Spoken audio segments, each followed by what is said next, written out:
Hi, I'm Echo and this is my art channel, and I would like to consider myself a pretty decent artist, but I have always struggled to make strong and recognizable characters. Some of you may or may not know that I have a few original characters that I will occasionally draw and or talk about here on my channel. A lot of them are still really underdeveloped in a design way and in a storyline way, but today I'm going to try and strengthen the design of one of them. I do have a limited knowledge of character design that I have picked up from watching some videos here on YouTube, but I haven't ever really dedicated time to study and analyze what I'm actually learning in these videos. So that is what we are going to be doing today. I'm going to watch some videos here on YouTube and share my findings with you all. So I'm going to quickly go over all of the things that I already know. If you want to make a memorable and recognizable character, they should always have a strong silhouette and strong shapes. This can be tied into shape language, which I will be going over in just a second. If you were to black out your character to make them look like a shadow, would you still notice any features about them? Like, could you tell what hairstyle they have? Are they an amputee? Maybe they have wings or horns or a tail, or do their clothes fit in a specific way? Do they have a really large head and a small body? Things like that. That is what contributes to having a strong silhouette, is having strong features that stand out even if you can't really see the character itself. A lot of really recognizable characters will have really strong shape language. It could be a lot of squares, triangles, circles in their design. This doesn't have to be taken in a very literal sense, and I honestly think that using it in a subtle way is nicer and more practical, at least for me. Like, face shapes are a really good example. If your character has a really round face, or if they have a really square face, or you could even make it a triangle, heart-shaped. There's just so many different ways you can implement using shapes into your character designs. Colors can really make or break your character. Colors can convey emotion, status, location, time period, things like that. Having a good color palette not only makes your character look good, but it also makes them recognizable. The last little tip that I've picked up is that clothing is really important because it can show where your character lives, how they spend their money, what colors do they like to wear, what's the weather like.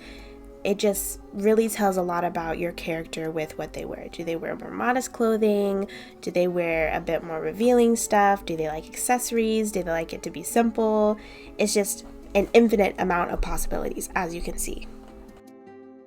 This is pretty much the extent of my knowledge at the moment, and I think that this is a really good base to start with, but to expand upon this, I'm going to find some of the most popular character design videos here on YouTube and take a few notes and implement these tips into my own character design.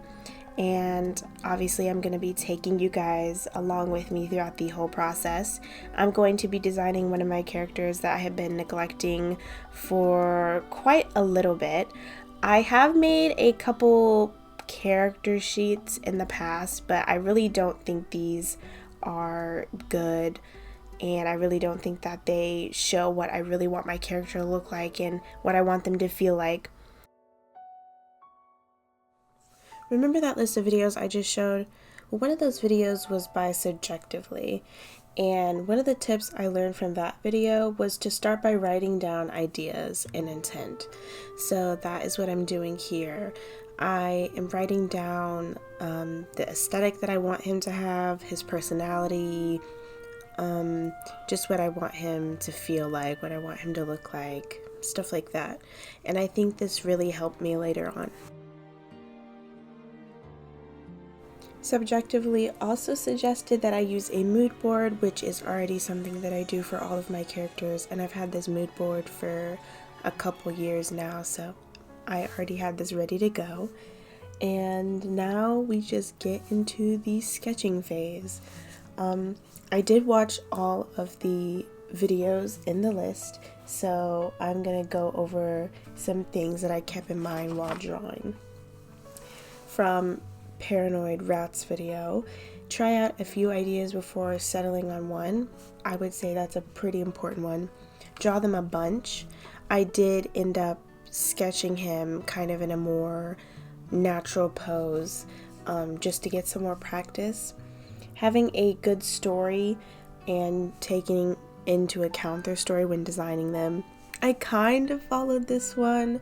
I didn't rewrite his story or anything, but I definitely kept it in mind while drawing him. Colors, which is one of the things I already kind of knew. Doing color thumbnails, I kind of slacked on doing that, but I did try a couple different colors before I settled on one palette.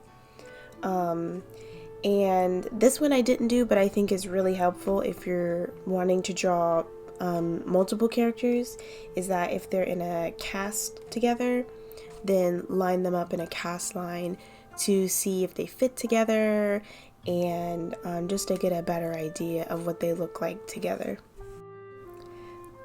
Feel free to bounce around steps. I do this quite a bit already. There's not really any stopping it for me, because sometimes I need to stop focusing on one aspect and just work on a different thing so I can come back to it later with kind of fresh eyes and a clear mind.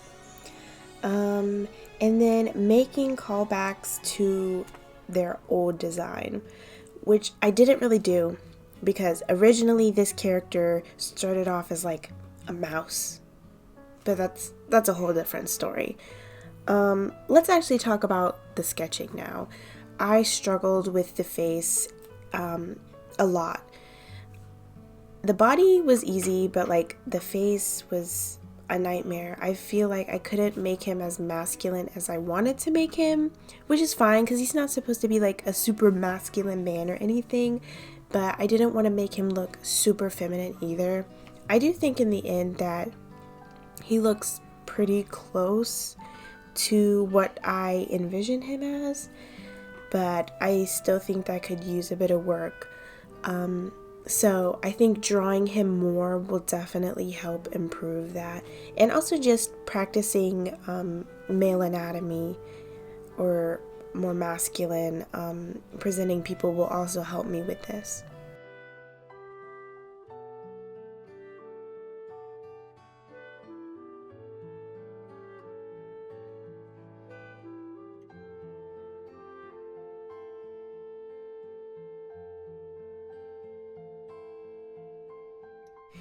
You can see here that I am reworking the face again. I do this a few times, and I think the eyes really play a lot into it, because I made his eyes kind of sharper and narrower, and that helped quite a bit.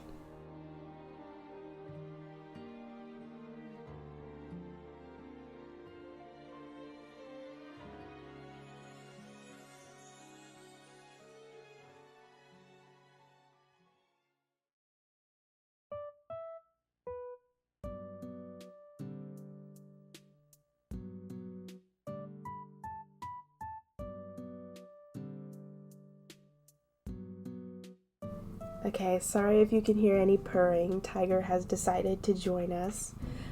Here I am drawing my favorite outfit, and this outfit is just like so him. I feel like this is something that he would definitely wear quite a bit. Like this tore off kind of cropped band tee with like some loose fitting pants. It's just, I love this outfit so much. It makes me kind of disappointed in the first outfit, because I think his first outfit is just kind of boring. It's so much more tame than the other one. It's kind of bland, but it's whatever. I'm glad that I drew two. I can always draw more. So that's what I've been telling myself, like not to get upset over these things, because even this is progress, and it's still progress in my goal, and my goal is to develop my character more. So a win is a win. Now I'm starting the more like natural pose, and I leave this one as a sketch without color. I do color all the other things, but I just leave this one as a sketch because I wanted it to be more of kind of like a doodle kind of thing. And I'm really happy with how it turned out. At first, I was struggling a lot with the guitar. Guitars are so hard for me to draw, and I don't know why. It's just the shape is very not what I'm used to, but I think it turns out pretty good.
For the colors, I was browsing on Pinterest for some pre-made color palettes, and I ended up finding this one, and I was just like, I have to use this one. I love it so much. It's very dark and very moody.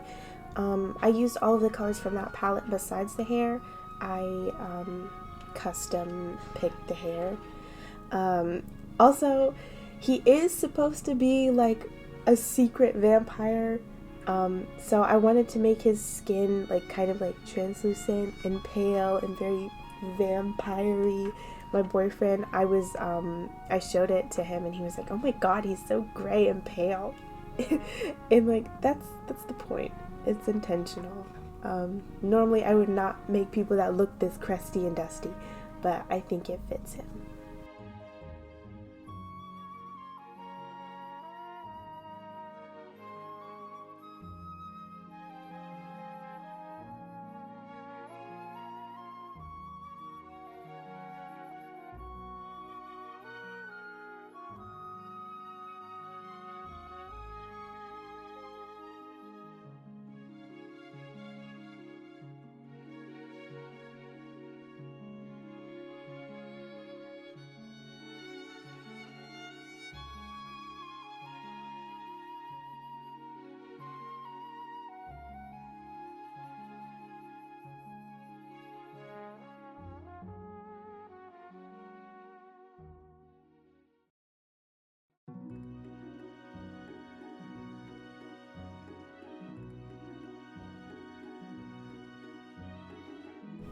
Now let's see the final results. Here he is, all completed. I put a bunch of some bands that he would listen to, aka bands that I just listened to. I'm really projecting. But anyways, here he is. I am pretty happy with this. I do wish I would have did a different outfit like I said before, but you know, it is what it is. I can always draw him more.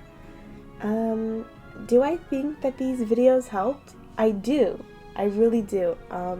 If I had to recommend which videos to watch out of all of these, all of them were really good, but my favorites were by Paranoid Rat and by Emma Artley. Subjectively's video was also really good, but that is a bit of a longer video. Paranoid Rats was probably my favorite though. So what tips can you guys take away from this video? What can you do to have a stronger and better character design for your characters? Create a mood board for your character. You can put outfits, colors, landscapes, objects, whatever you want in there. Feel free to bounce around and go back and forth during your process. I promise you this will be a lifesaver. Do not restrict yourself when you are designing your character. And last but not least, and probably most importantly, set the intention for your character. What is the purpose of your character in your story, and how can you design them to fit that narrative? I think that pretty much sums up this video. If you guys liked, please like this video and consider subscribing, and also follow me on my Instagram at Echo Isn't Okay. I am way more active over there than I am here. I went from posting once a week here to posting every 2 weeks, and then yeah, it's a mess, but I've been focusing on quality over quantity here on my YouTube. So thanks for everybody that has stuck with me during this inconsistency. I really appreciate you all. So yeah, I will see you all next time.